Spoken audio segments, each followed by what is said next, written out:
maanaam yow yéeg ngeen ci nguur gi. def ngeen fi lu leen neex jël ngeen fi ay milliards jël ngeen fi ay suuf jël ngeen même le patrimoine bâti donc jaxase ngeen ko def ngeen ko lu leen neex. mais changement am na rek donc amatuñ droit à donc topp kenn. moom moo tax ñenn ñi ma gis am na ñoo xamante ne daanaka jàpp naa ne seen i mbokk yi dañ leen war a surveiller. gis naa sax ku naar kii demandé élection anticipée. oui. gis nga kii demande élection anticipée mais bindoon na sax avant loolu mu ne na Diomaye dàq premier ministre Ousmane Sonko woo Macky Sall loolu dafa c'est état chichique la. très bien kooku ñooñu seen i mbokk yi dañ leen war a surveiller. balaa ñuy rey seen bopp. oui parce que tey jàpp ne dem yow président Macky Sall ak li mu fi def ak li mu fi def président Diomaye def ko premier ministre Ousmane Sonko. nga xëy rek bind ne non na président Diomaye dàq Ousmane Sonko woo Macky Sall loolu ndof weesuwu ko. kooku moo naan encore léegi nañ def élection anticipée demuñ élection anticipée président Diomaye dana def maanaam te 50 ans lañ jëm parce que réew mi mu ngi dox ñu ngi koy redresser bu baax. bien sûr waaye nag li fi xew. foog ñu régler ko. luñ ko régler. ñaata rapport ñoo fi ne président Macky Sall tegoon ci kuddam. président Diomaye nee na aw ma sax kudd. tegu ba dara ci kudd. on est d'avis. maintenant les rapports là ñu jox ko mais nañ ko traité. c'est ça da ngay xëy ñëwee la diw jël na 1000 nangam hectares. mais qu'on laisse certainement la justice travailler sur ça. mais li ñu jàpp mooy que li ñu non il s'agit pas de pression. très bien parce que tout ça le président Macky Sall l'a piégé. oui. un daf ñu piéger avec la loi d'amnistie. deux daf ñu piéger avec le pôle financier. bi mu ne dafay jógee kër yi dem créer pôle financier. nga xamante ni lépp luubal bu nga xamante ne nii maanaam 50 millions mais non il faut réformer ça. oui les lenteurs là c'est des questions de porosité moom moo ko fa def. très bien alors le président Macky Sall a tout piégé. jéem a sécuriser lu bëri. jéem a saboter réew mi. avec alors donc voilà des recrutements tout azimut. pour que asphyxier le pouvoir le remplacer. c'est ça loolu dinañ ci ñëwaat alors honorable ci li mu wax ne le président d'alors Macky Sall a tout orchestré bokk na ci génn le président Diomaye bi mel ni xaw lu mel ni wax loolu jàpp ne mi ngi nekk di manœuvrer moom le président Macky Sall pour lui rendre peut-être la tâche difficile ci peut-être gouvernance am certainement noonu foofu la bëgg a waxee ban lecture ci boobu les déclarations un président de la République qui accuse son prédécesseur certainement ci manœuvre yi mu nekk di def pour yàqal ko quelque part. Bon, sur ce point, je pense que le président de la République a manqué d'élégance. La République, elle est d'élégance toute faite. Fii lu ne xew na fi. Mais après, il y a de la grandeur, de la hauteur. Il faut savoir s'élever à un certain niveau. Bu la yàlla mayee yenn cër yi. Mais c'est ce qui manque à nos gouvernements, et c'est très dommage. Parce que un président de la République qui, dans une conférence de presse, se permet de dire que kooku mu ngi manœuvrer vraiment c'est trop bas pour moi et c'est trop bas pour beaucoup de Sénégalais parce que le débat c'était pas à ce niveau et mieux aujourd'hui bu la yàlla mayee cër bi mu am nga jiite réew yore lépp levier yëpp relation yi nga am yëpp bu fekkente ni kooku mooy manœuvrer ba tiital la ba yow nga toog di ko wax vraiment jàpp nañ ne mën nañ jàpp ne que yow nekkoo à la hauteur parce que quand tu es à la hauteur quel que soit capacité wu benn nit ak lu mu mën ci àdduna bi yëpp li président tey moo ko gën a rëy même bu dee à l'extérieur du pays il peut agir sur des leviers pour lépp lu ñu teg mu teggi ko kon loolu jarutul woon waxtaan maintenant revenant sur lu mu doon wax léegi par rapport à la pression il dit que président dafay subir pression d'accord mais quand le président subit des pressions il devrait répondre par des actes et non par demander au peuple de faire une pression sur la justice. Sur la justice. Les actes, c'est quoi? C'est que lui-même, le président de la République, ba mu toogee dafa organiser les assises de la justice. moom moo ne ci assises yi xam naa dina ma waxaat encore waxu ko. parce que ñoom dañuy ne dañ koy transformer mais ñun dañ leen di répéter mot par mot. moom moo ne tout ce qui sortira de ces assises comme recommandation on va les appliquer dès demain sauf les recommandations à incidence financière. Ça fait 1 an gisuñu dara. On en parle alors que réforme yooyu moo waroon tax justice bi gën a ñoŋal liggéeyam réforme boobu moo waroon tax. ñu recruter ay magistrats yu bëri nga xam ne tey seeni ay dossiers du bëri ba kenn ku nekk ñu gérer ni nga war a gérer. mais jubluwoo ci loolu jubluwoo ci réforme yooyu ñoo waroon tax ñoom lu ñu waxoon dañuy génn ci conseil supérieur de la magistrature ñu génn ci. mais yooyu yëpp dañ ko taxañ teg fële depuis 1 an on parle de réformes alors que même mettre en œuvre des recommandations yoo xam ne c'est tellement simple. Il suffit de les introduire dans le code des procédures pénales wala le code pénal ñu indi ko assemblée mu jàll parce qu'ils ont la majorité mais ils attendent quoi au lieu maintenant de répondre à ces questions-là à cette pression. Parce que la pression elle est sur le président de la République ce n'est pas sur la justice mais c'est sur des actes qu'il doit poser maintenant au lieu de répondre à tout ça ñoo ngi ci seen manipulation bi ñu nekkoon bu njëkk ba moo tax mu ne que le peuple manifeste. Que le peuple se soulève. Que le peuple mette la pression sur les juges. Là c'est très dangereux. Et je considère que président waru ko woon wax te moom en tant que jàngalekat un enseignant du supérieur waroon na mën a bañ loolu parce que jàngalekat un père normalement je lui enseigne rien mais je connais leur métier. dafa war a nekk à un niveau boo xamante ni quelles que soient tes positions partisanes war ngaa mën a quand même am une objectivité ci say analyses. Très bien. Si un juriste de surcroît boo déggee kii ne nañ def pression ci justice surtout la plus haute personnalité de ce pays ça c'est dangereux c'est des propos qu'il faut condamner qu'il faut bannir. Il s'est trompé parce que la communication elle est ça aussi par moment mën nga di wax erré génn comme il l'a fait dans son point de presse il a beaucoup fait des trucs des égarements mais il faut reconnaître que par moment il a manqué et il a raté mais quant à vous en tant que enseignant nga ñëwaat ne dañ koy dëggal di naan léegi la traque c'est quoi nañu baral traque bi mooy lan la traque c'est pas des juges qui vont se lever aller chercher les gens c'est des rapports ñoom ba ñu ñëwee dañ ne les rapports qu'on les publie on les a publiés depuis plus de 6 mois. La suite c'est quoi? Qu'est-ce que doit faire la justice au-delà de ce qu'ils sont en train de faire? Qu'est-ce que vous voulez? Maintenant que ñi yoroon pouvoir bi yëpp ñu dem tëj leen loolu du seen ndam parce que ñun xaaruñu leen ci bilan wu après ñaata nit lañ tëj dañ leen di xaar ci ay jëf. Réformes yi ngeen di wax c'est des réformes faisables.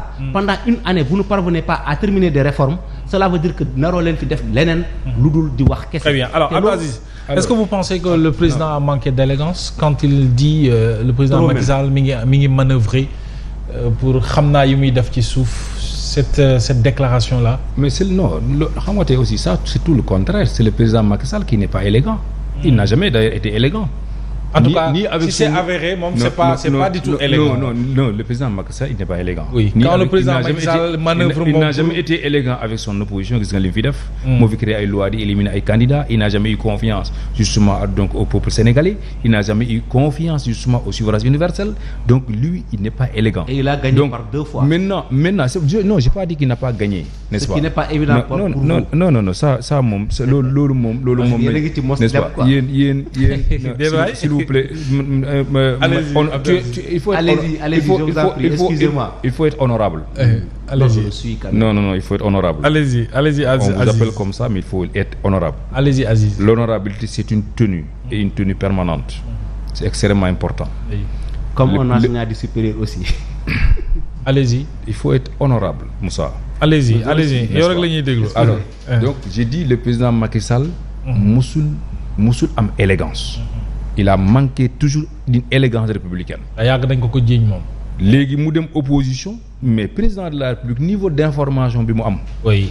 te ñun dañu gis sax. avec les renseignements oui. niveau d'information bi mu am. c'est ça man aw ma ko.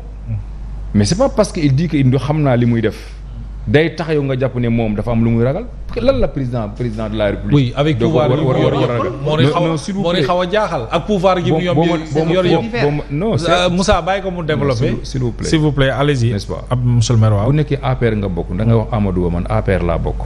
non si APR la nouvelle responsabilité. Non, la nouvelle responsable est une opposition républicaine et très responsable.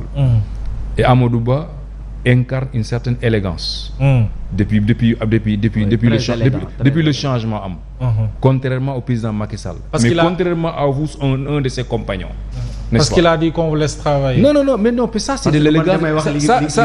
Ça c'est de l'élégance républicaine. C'est ça. Allez, continuez, poursuivez. C'est extrêmement important. C'est important, oui.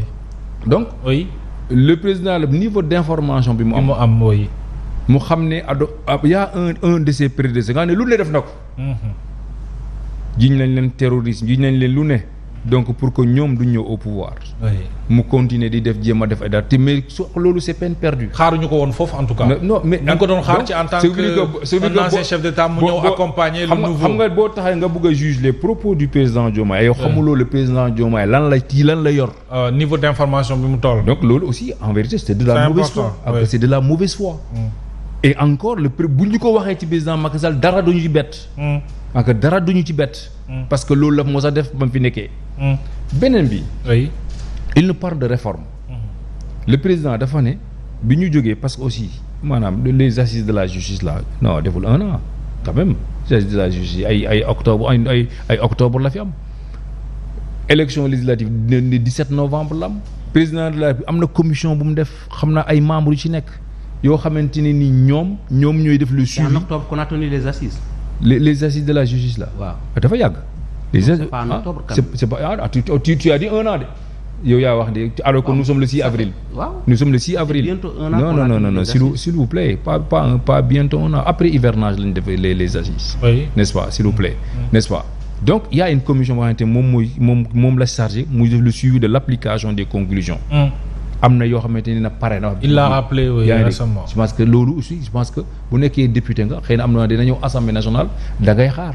mais doo tee rek nga def conclusion rek ne non ils ont fait leur réforme ils ont fait leur assise il y a alors donc des conclusions néewoon na da koy appliquer. nga bëgg a conclure tout de suite ne du ko appliquer. c'est le président qui l'avait dit hein. non sur le président de la République. oui. il reçoit des pressions et les pressions qu'il reçoit c'est la pression sociale et il agit et tous les jours et il y a des résultats le pays alors donc justement donc mu ngi dox. donc ci raay bi. et ci présence am ci conseil supérieur de la magistrature am na lu mu ci wax récemment ci ba muy jàkkaarloo taskatu xibaar yi ñu ngi doon xaar ci non c'est trop complexe. même au niveau des assises ñun ñu fa nekkoon man j'étais là-bas. oui quand même ñun ñu fa nekkoon les gens étaient partagés. te moom discours boobu la ñëwee moom ci boppam il a la conviction moom moo wax ne man dama war a génn conseil supérieur. magistrat yi sax di jàpp ay tànkam ne waruloo dem. c'est ça ñi ñuy jóge assise ne ko waruloo dem. mais le président de la République moomul boppam. du xëy ne man non mon choix c'est de sortir donc du conseil supérieur de la magistrature. donc coow li bari mooy que gis nañ un président serein. qui maîtrise ses dossiers. maîtrise. ah oui. président de la République gisoon dafa maîtriser ses dossiers. waaw sa dernière sortie moom. il était très à l'aise. c'est extrêmement important. oui loolu d'abord Sénégal loolu la ñu waroon saluer. combien de temps donc lay joxe alors donc lay jox la tâche présidentielle ba tey dossier bi nga xam ne au millimètre près la lay wax li xew. il te donne des réponses concrètes. am un président qui a un style extrêmement salué fii lañ toog fii.